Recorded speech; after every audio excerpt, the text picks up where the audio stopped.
माँ जी, मैं आप लोगों से कुछ कहने आई हूँ। कहो। मुझे मालूम है कि मैं जितना सहूंगी आप उतना ही ज्यादा जुल्म करती जाएंगी, फिर भी मैं आपका हर जुल्म सहती जाऊंगी।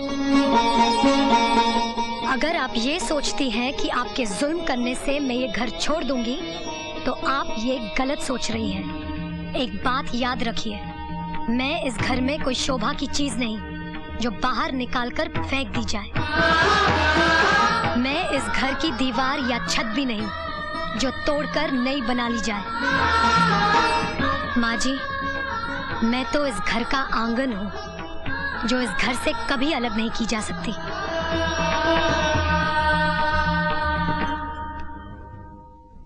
देखा देखा कैसे मुंह पर चोट करके चली गई।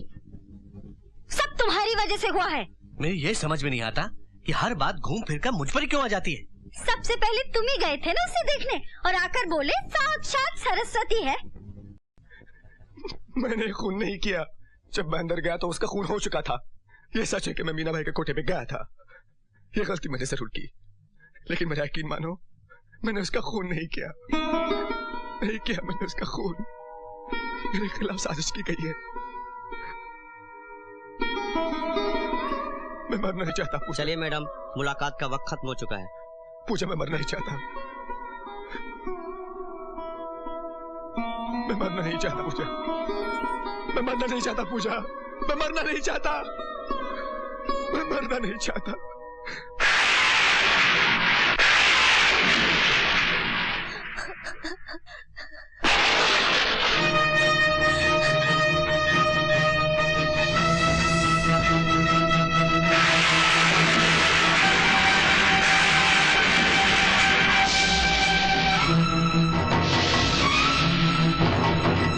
मैं चाहूं तो आपके बेटे को फांसी के फंदे से बचा सकता हूं।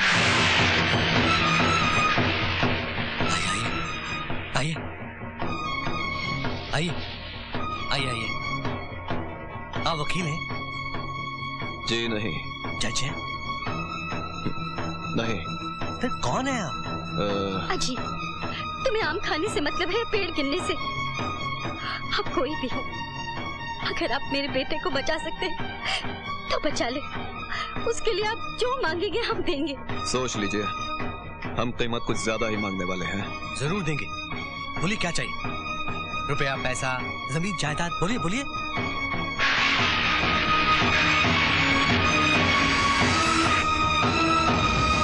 मुझे एक रात के लिए आपकी बहू चाहिए। क्या? एक बूढ़े बाप के लिए जवान बेटे की लाश से भारी और कोई चीज नहीं होती। अपने इन हाथों की ताकत को संभाल कर रखिए, वरना अपने बेटे की लाश कैसे उठा पाएंगे। अब तो इन कांधों पर शॉल भी नहीं रख पाते, फिर बेटे की अर्थी कैसे रख पाएंगे? वैसे फांसी से ज्यादा तकलीफ नहीं होती, सिर्फ गर्दन जरा सी लंबी हो जाती है और जबान थोड़ी सी बाहर आ जाती है। लेकिन घबराने की कोई बात नहीं है चौधरी साहब, आपको ज्यादा परेशानी नहीं होगी, क्योंकि कफन और लकड़ियां तो आप खुद बेचते हैं। अगर आप अपने बेटे की जिंदगी बचाना चाहते हैं तो ये रहा मेरा पता।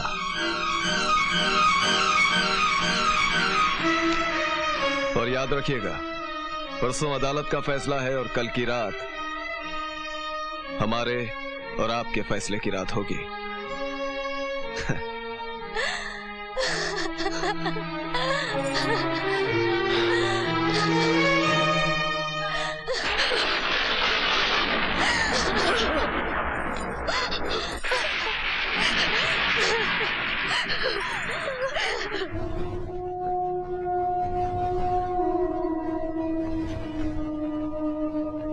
हे माँ, मेरे बेटे को बचा ले।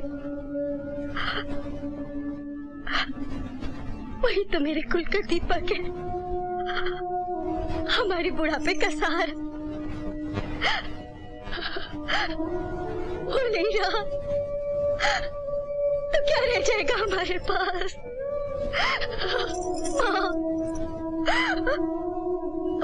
इतनी बड़ी सजा मत दे।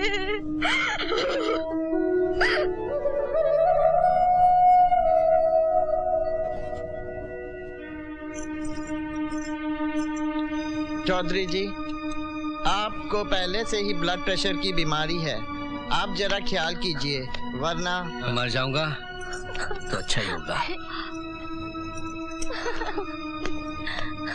मुझसे भी निरंजन की लाश देखी नहीं जाएगी, उससे पहले मैं जहर खा लूंगी। हे माँ, अब तू ही मेरे बेटे को बचा सकती है, तू ही मेरे बेटे को बचा सकती है माँ। पूजा, अगर तुम अपने पति की जान बचाना चाहती हो तो एक ही रास्ता है, तुम अपनी इज्जत की बलि चढ़ा दो। तुम्हारे नहीं कहने से कुछ नहीं बदलने वाला, सोच लो, तुम्हें अपनी इज्जत चाहिए या अपने पति की जान? इज्जत एक बार चली गई तो वापस नहीं मिलती, तो फिर अपनी इज्जत संभाल के रख, मत जाने दे अपने पति को। लेकिन याद रखना, जान भी एक बार चली गई तो वापस नहीं मिलती। ये भी याद रख, निरंजन की मौत के बाद इस खानदान से जितनी भी लाशें उठेंगी उसकी जिम्मेदार भी तू होगी। सारी बर्बादी तुम्हारे हिस्से में लिख दी जाएगी। भूल गई वो कस्में जो तुमने फेरे लेते वक्त खाई थी? भूल गई?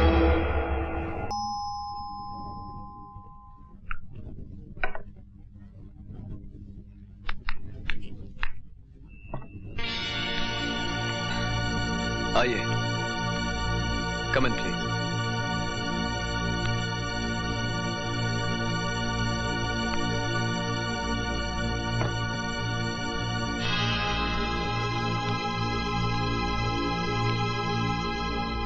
बैठिए।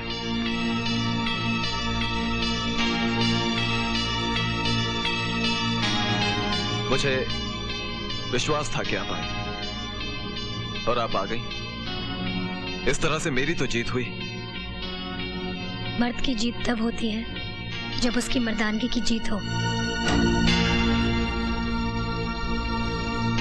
अगर मैं आपको बहुत पसंद आ गई थी तो मुझे अपने प्यार में इतना पागल कर देते कि मैं आपके पास भागी चली आती, तब आपकी मर्दानगी की जीत थी।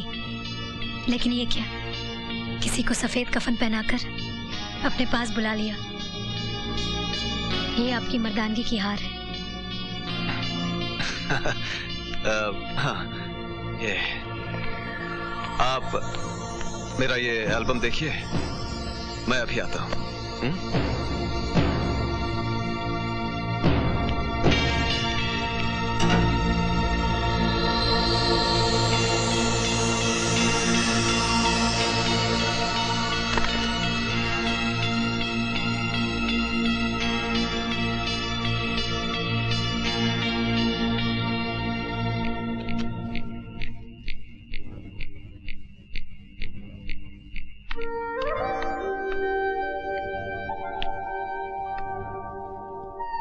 सुनिए,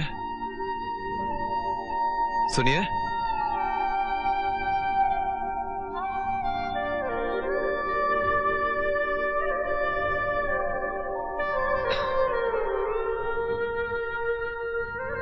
चलिए, बाहर आपका टांगा खड़ा है।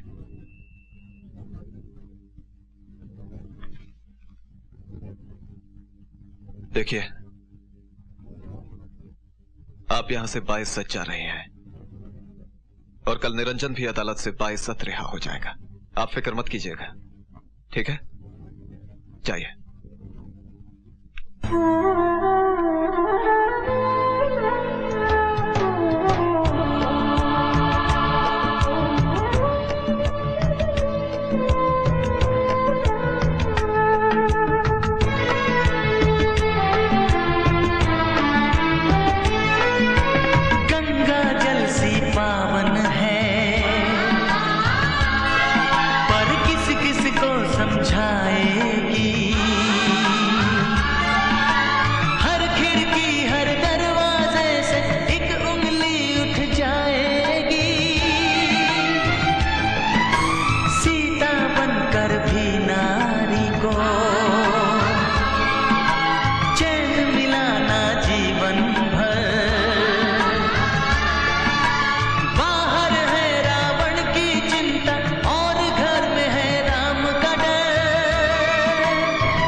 इस अबला को हर रिश्ते ने लूटा है,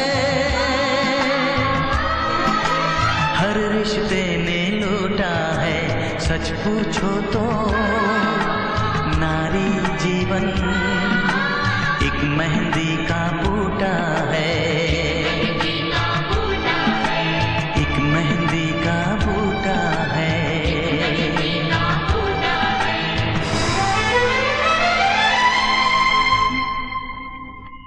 बड़ी साफ सुथरी लग रही है, नहा धोकर आई होगी।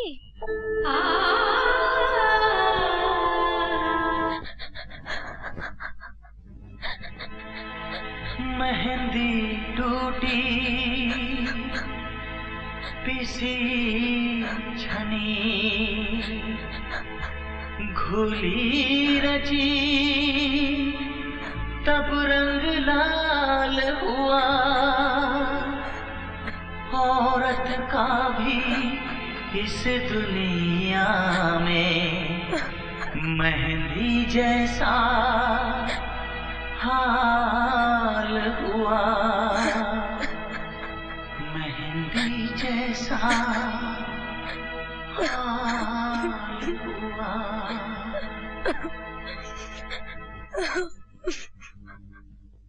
शदीद गवाह और पाए गए सबूतों की रोशनी में यह साबित हो चुका है कि निरंजन चौधरी बेगुनाह है।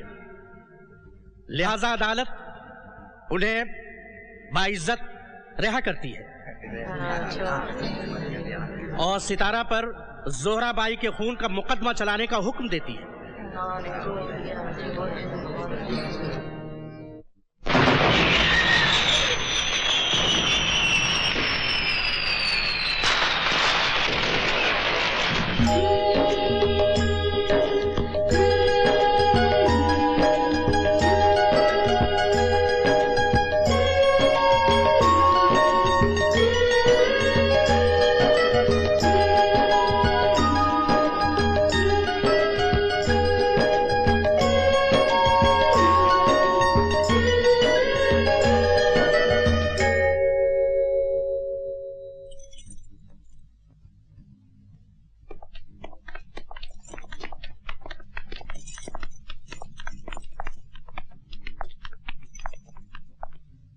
कौन था वो आदमी? कौन? वही जिसके पास तो एक रात के लिए गई थी। टुकुर टुकुर अब देख क्या रही? गई थी या नहीं? बोल। हाँ गई थी।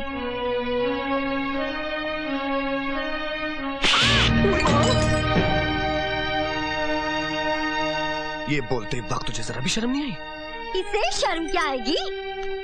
अरे वैश्या भी बाजार में निकलती है ना तो चेहरे को आंचल से ढक लेती है, और ये तो ऐसे गर्दन उठाकर चल रही थी जैसे कोई किला फतेह करने जा रही हो। मैंने जो कुछ किया इस घर को और आपको बचाने के लिए किया, इसलिए भगवान को तरस आ गया और मेरी इज्जत लुटने से बच गई। ये उसके घर रात भर रही और उसने इसे छुआ तक नहीं। अरे अगर वो इतना ही दूध का धुला था तो रात को ही तुझे अपने घर क्यों बुलाया? ये मुझे मालूम नहीं। और तू उसे कब से जानती है? मैंने उसे पहले देखा तक नहीं। देखा तक नहीं? कोई आदमी रात के अंधेरे में घर आकर ऐसे ही कह देगा कि मुझे आपकी बहू चाहिए, जब तक कोई पुरानी जान पहचान ना हो? और हमसे बिना पूछे ऐसे ही चली गई उसके पास गुलछर्रे उड़ाने के लिए? यकीन मानिए मैं पवित्र हूँ। झूठ बोलती है तू। साफ साफ क्यों नहीं कहती कि तेरे पेट में जो बच्चा पल रहा है वो भी नाजायज है? खबरदार जो मेरे बच्चे को नाजायज कहा तो। आप जो इल्जाम मुझ पर लगा रही है वो नाजायज है। क्या सबूत है तेरे पास कि तेरे पेट में जो बच्चा है वो निरंजन का है? हाँ हाँ दे सबूत। अगर आपका बेटा आपसे सबूत मांगे कि वो जिसे बाप कह रहा है सचमुच उसका बाप है, तो क्या आप सबूत दे सकेंगी? आप दे सकेंगी? दुनिया की कोई भी माँ इसका सबूत नहीं दे सकती, तो फिर मुझसे क्यों ये सबूत मांगा जा रहा है? इसलिए कि तू यहाँ से रात भर गायब थी। हमने तो कोई ऐसा कुकर्म नहीं किया। आप ही कहिए, कौन विश्वास करेगा कि कोई रात भर काजल की कोठरी में रहे और उसे जरा भी कालिक न लगे? मान लीजिए कि मैंने पाप किया है, लेकिन क्या ये पाप पुण्य से अच्छा नहीं जिससे मेरे पति की जान बच गई? हरामजादी, आवारा, बदचलन, तुझे यहाँ रखकर मुझे अपने कुल और खानदान पर दाग नहीं लगाना। चल निकल यहाँ से। नहीं नहीं, मैं इस घर से नहीं जाऊंगी। अरे तुम घड़ी क्या देख रही हो? निकालो इस चुड़ैल को बाहर। चल निकाल इस घर से। मुझे आप अपने से दूर मत कीजिए।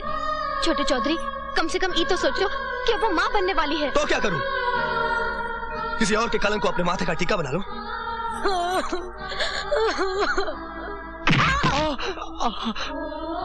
ठीक हुआ तेरे साथ उल्टा हरामजादी। चल निकल बाहर। उठ कुलच्छनी।